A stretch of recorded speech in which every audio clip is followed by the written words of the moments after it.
Alright guys, a new patch and some changes for Vega in Street Fighter V. This is apparently the last patch that will come for Street Fighter V before Street Fighter VI.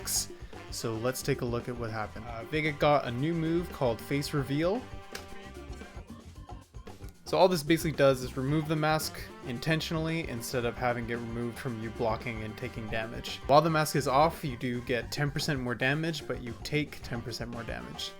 This is not really that helpful, but at least you can decide when to take it off. Ideally, this is better at the beginning of a match when you have a life lead, or the best scenario I find is when you have the opponent stunned. Next change is stand heavy punch barehanded. So basically what this means is that when you go for a combo or a confirm off of it, you won't drop it as much from max range. It's okay. Stand medium kick is now special cancelable. Now this sounds really good on paper, but it doesn't really work in the way that would be really helpful for Vega. You can cancel into any of his medium specials and combos. So what this is really for is for getting better punishes on things that are -7 and leave the opponent crouching so they don't whiff by using this attack. This one's 5 frames, this is 7. So a little bit nice. And what it also gives you is the ability to frame trap with a medium that is special cancelable in Claw, effectively giving you a similar combo or frame trap that you get in Clawless.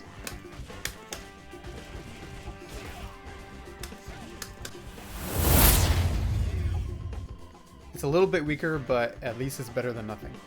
A decent thing about this is that it brings him in line with most of the Street Fighter cast, because now he can combo and frame trap from his lights to a medium and get a special cancel.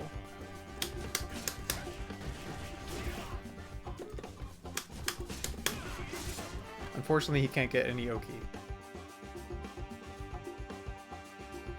Even though Vega can do this now, the big problem still is that other characters get much bigger reward in terms of screen carry, conversion, Oki, mix-up, and many other benefits that Vega just simply lacks.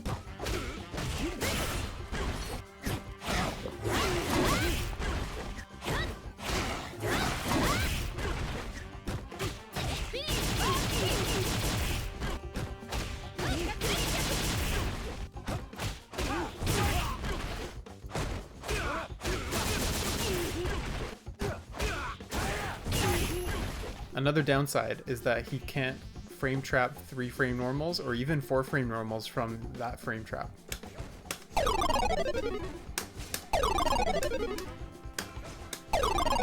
An interesting use is that it does allow you to get a new frame trap off of his clawless crouch heavy punch if you stand switch into it. A practical example of this is when you block a close range overhead, you actually get more damage than you would before, so it's sort of okay. A quality of life buff is Heavy Crimson Terror now gets a bigger hitbox on the first attack, basically to try to prevent some drops, but it's still going to drop at the maxest of ranges, especially when you're trying to whiff punish with a normal into heavy kick roll. So just be careful, but at least it won't drop from his basic combos now. This is a fun one. EX Crimson Terror can now be cancelled with V-Scale 1 on hit.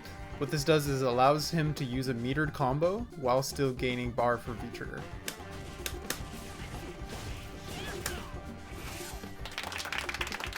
And you can still cancel into V-Trigger otherwise.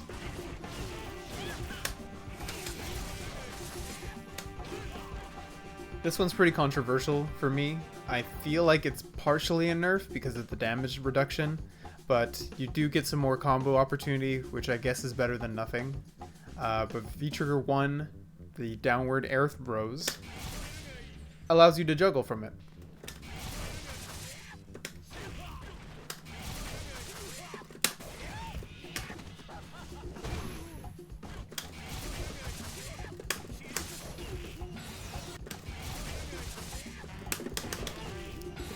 problem with this is that it's based on the height that you hit the rows. So the earlier you hit the rows at their highest peak, nets you the most damage, something like this.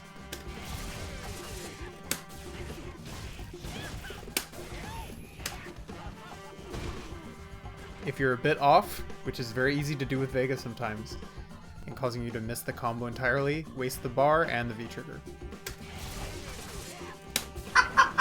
The last change is Blade Kiss Azul, the jumping air rows. They reduce the height limit, however you still can't do an instant version.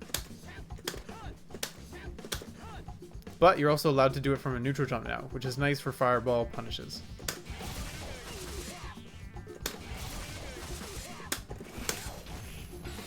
All in all, I think Vega is slightly better, but based on the changes that other characters have gotten, and especially other characters that work similar to Vega, they basically outclass him in a lot of ways. Basically, if there's something that you like about Vega, like his pokes, his mix-up, his mobility, there's another character on the roster that can do it better and has other options as well that make them a strong character. That gives you very little reason to pick Vega instead. I highly recommend, if you're currently using Vega, to experiment with other characters, as they have a lot of new buffs and new fun stuff that they can do that's probably way stronger than what Vega can pull off. And you're just going to be rewarded a lot more often for putting in the work. If you're currently interested in picking up Vega, I recommend you stay away from this character because you're going to have a hard time struggling. If you just care about the memes and want to show off on some friends by sliding, throwing the mask off, and doing stuff that drops all the time, give him a shot. I think this is going to be a pretty bad season for Vega overall. His bad matchups got better, and then some of them got worse, so this is very shaky, and I don't see him doing too well overall.